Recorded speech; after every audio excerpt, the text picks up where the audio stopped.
Welcome back. We're talking kids with Dr. Caitlynn this morning. She's Lexington's pediatrician, Dr. Caitlynn Iddings. That's the one.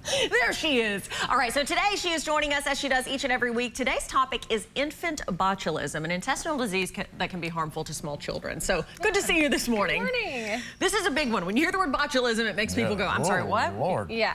Okay, so is this a common thing? Or? It's not super common anymore, just because we basically know how to prevent it. And so, but there were a couple of cases in Madison County a couple weeks ago. Okay, if you recall. And so it is something that still happens, and it is something that is very serious when it happens. Is it foodborne? It is foodborne, yeah. So in infants, the most common way to obtain it is through honey. And the reason for that being, you know, that's why we always say no honey under age 12 months, right? So under a year, you're not supposed to give honey at all.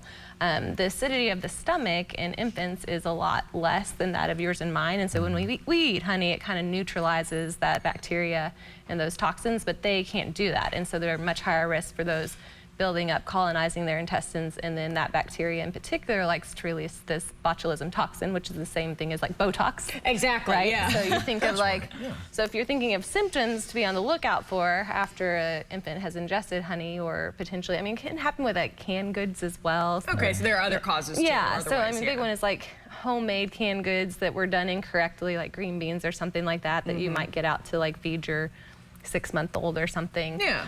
But the symptoms are, I mean, if you think about what happens when someone goes to get Botox, so it usually starts out with sort of flattening of the facial features, so they won't have those forehead wrinkles anymore. They'll kind of get droopy eyes, they'll start to drool, they can't swallow their secretions. Those are kind of the later stages. Early on, it kind of starts with really bad constipation. So you'll be like, oh, my baby was, you know, kind of stooling normally for a while, and then now it's been like a week and they can't seem to have a bowel movement.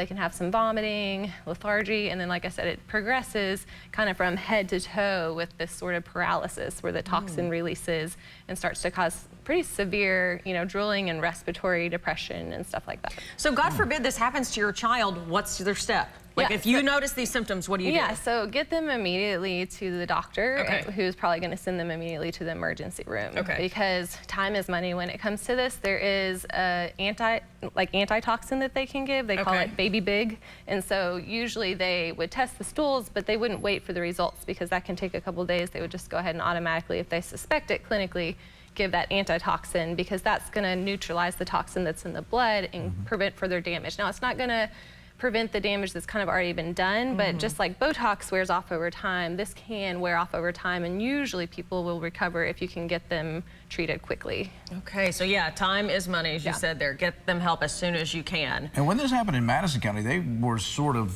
concerned because they wanted to make sure there wasn't some connection between those two cases. It's very rare to have one in a cluster like that. And I don't know that they've really, I was trying to read up and figure out, had they come up with a source? Like I said, honey's the most common one that age range, but it's not the only one. And I mean, there have been, you know, outbreaks before with like formula cases, stuff like that. So it's also just found in the soil, although a lot of 6-month-olds aren't just rolling around on the ground.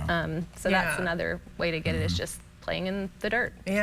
So some tips there to prevent it, but also get help if you notice any of those signs and symptoms. Dr. Caitlynn, great to see you this morning.